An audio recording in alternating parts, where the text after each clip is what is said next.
Hello, everybody. Excuse the odd angle, but I'm actually sitting on the floor and I put this on a chair. I was doing some stretching and stuff, and I want to answer some questions by one of my viewers, subscribers. I think he's a subscriber, Looper Radical. Hey, Looper. We've been talking back and forth about this topic, but um, and also my friend Jose in Hamilton Township, we had a conversation about similar topics. So let's get on with this idea about kata, right? Looper says he's doing some Muay Thai and I think some grappling or some boxing, and he said he had done Taekwondo, and there's Taekwondo in his region, and he said, maybe he wanted some of the benefits that you can get from kata. Um, and he said, well, there's no karate around me, what everybody calls karate, right? Karate.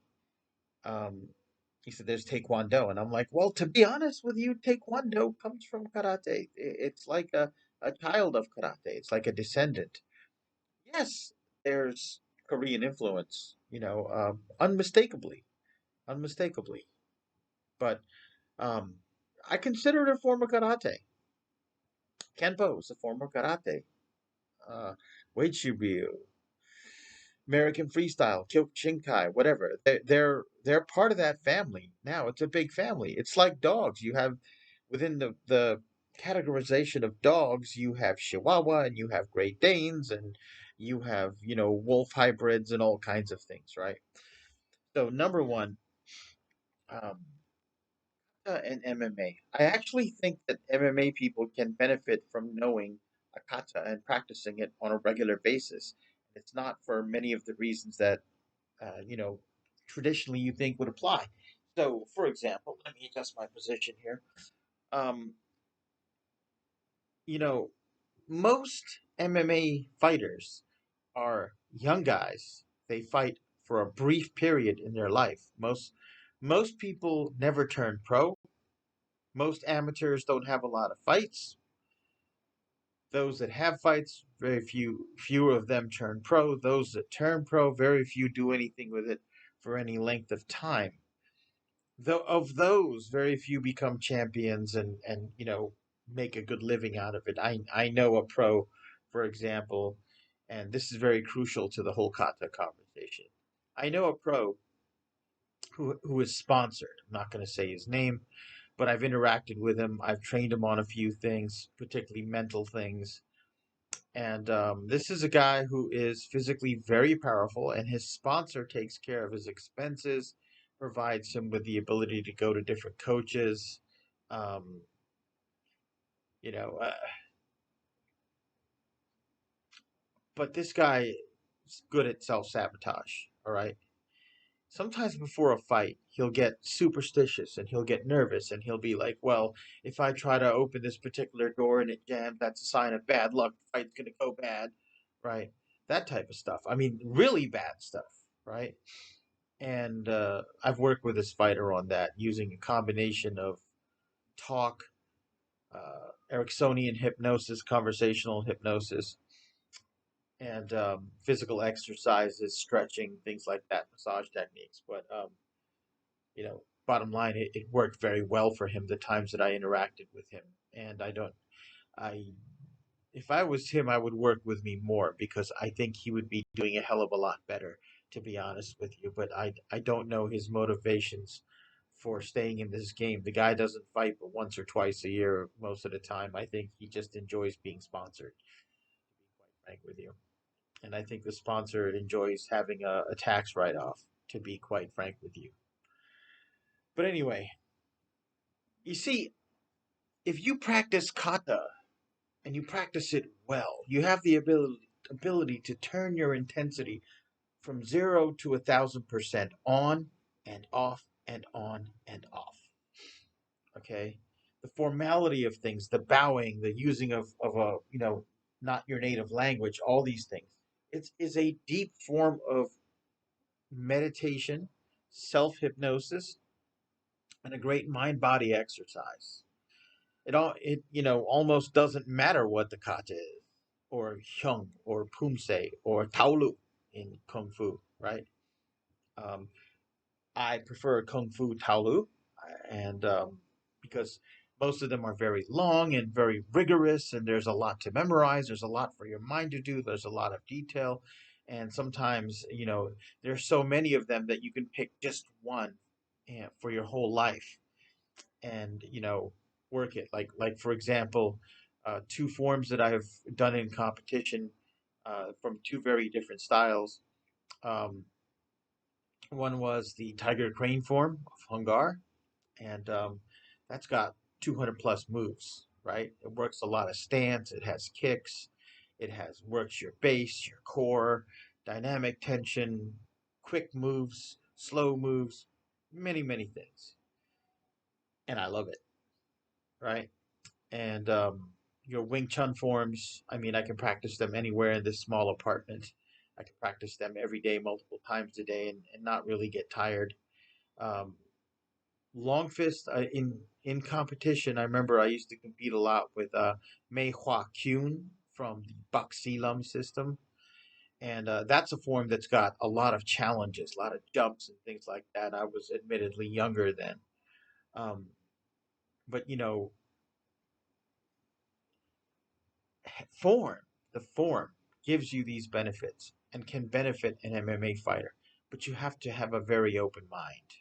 All right, it seems like the trend in MMA and its associated cluster of martial arts is to denigrate absolutely everything else until it gets in the cage, and then someone who's good at it, like Lyoto Machida, George St. Pierre, Stephen Wonderboy Thomas, all karate background. They fight using their karate, and they beat people, earned world titles.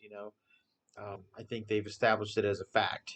You know, you got guys like Tony Ferguson pulling off Wing Chun techniques and all kinds of unorthodox techniques. Anderson Silva pulling off many, many trapping techniques, many Wing Chun techniques, Jeet Kune Do techniques, even traditional karate. You know, um, so kata is beneficial, right? In that sense, and also if you truly understood what in Japanese and Okinawan martial arts is called bunkai, analysis, and in Kung Fu it's called yongfa, which is application, right? If you understood the many levels of application of techniques, there are actually techniques that work quite well in a standing clinch, right? And some of them could be modified even from the top position on the ground because they attack and manipulate joints and or the opponent's balance and often immobilize a limb while you're striking with one of your limbs. So there's a lot of value there, but again, kind of really tough getting the people in that cluster of martial arts to look at anything, even to look at it, right?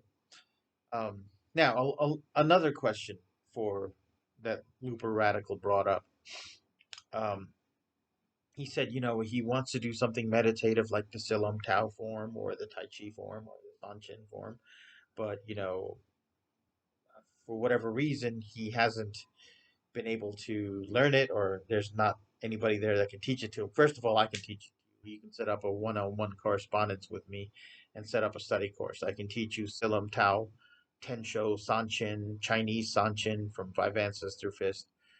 You know, and there's a million and one tutorials out there. But I mean, if you wanted personalized instruction and were willing to pay me, what I'm worth, I would set it up with you. And you know, I wouldn't stop the course until you said you've had enough, or until you're satisfied, or until you say you're not satisfied. But whatever it would take, I, I would teach you that course, right? And he's like, so, you know, could you do a taekwondo or karate kata and get the same benefit? And I'm like, in my world, absolutely, completely, for sure. If someone is telling you that, say practicing Kusan Ku meditatively, slowly, with breathing, paying attention to your body dynamics, practicing it like a Tai Chi, that you couldn't get many of the important, salient, useful benefits of Tai Chi. It's because they know only Tai Chi, and they know a lot less about the other art than they think they do, or they can't do it, or financially. I mean, a lot of it's, if you have these schools where you're trying to keep people forever and ever and ever as paying clients for decades, um, if they find out that there are other alternatives to what you offer them, you're at a financial loss, right? It's a disadvantage for you, but it could be done, and I know I could do it. If they can't do it, then the answer is true for them. But I know I can do it and have done it, and because I've trained under people or cross trained with people that can do it, have done it, right? Um, oh, if you talk about the so-called internal aspects of martial art, which I think is a misnomer, but the attributes of someone who has command of their chi, good chi is, good health, longevity. Chi is energy and actually life form, life force in some manifestations of chi, right? Because everything has chi, it's everywhere, but the chi in the human body is also related to life force, right? So if you are good at circulating chi, manipulating chi, absorbing chi, emitting chi, um, then you should have a long, healthy life. You should be able to overcome illnesses and injuries as they come in great, almost miraculous ways. You should have a relaxed issuance of power, a calmness of mind, um, the ability to use subtlety against strength, timing against speed, finesse, balance, and also you can tell when someone has chi. And I have seen and met people who don't practice Tai Chi or these other things, but I've seen them do this with their other practices, their forms and their basics, right? So, yeah, for some people it can't be done. For some people it's impossible. And for those who have the knowledge, the training, the capability, and the principles, it gets done all of the time, daily, for as long as there's been martial arts. That's something to think about, Hooper. Um, I think that if you were doing Muay Thai and boxing, that there's a way to do and practice those techniques and shadow box and do basics and even hit the bag that has those attributes. It has a meditative, contemplative, quote unquote, internal aspect. And there's a way to do it that's just brute, so called brute force, merely exertion of muscles, right? So, that's probably a very heretical thing, and some people would hate me for it, but it just tells me that they can't do it. They don't know it. They have other things they know that they're infinitely better at than me. But this is something I do and I can do, and anybody can do if they had the knowledge and the instruction and the principles behind it. You follow me? Anyway, just a comment on Looper. I don't know your actual name, and your picture reminds me a bit of Glenn Danzig, right? He's, you know, obviously someone very serious about the martial arts, and unlike many people, respectful, maybe even overly respectful in some ways. But I can tell he takes the martial arts and the courtesy and respect seriously. And so, even though we have been corresponding back and forth, I was hoping that maybe some kind of record, an audio visual record of my thoughts posted here, would give you a reference. Okay. Um, so thanks for viewing and subscribing Looper Radical. It's been a long day. Um, and I hope this gives you some useful, productive information that you use to help maximize and optimize your results within the martial arts. Thank you.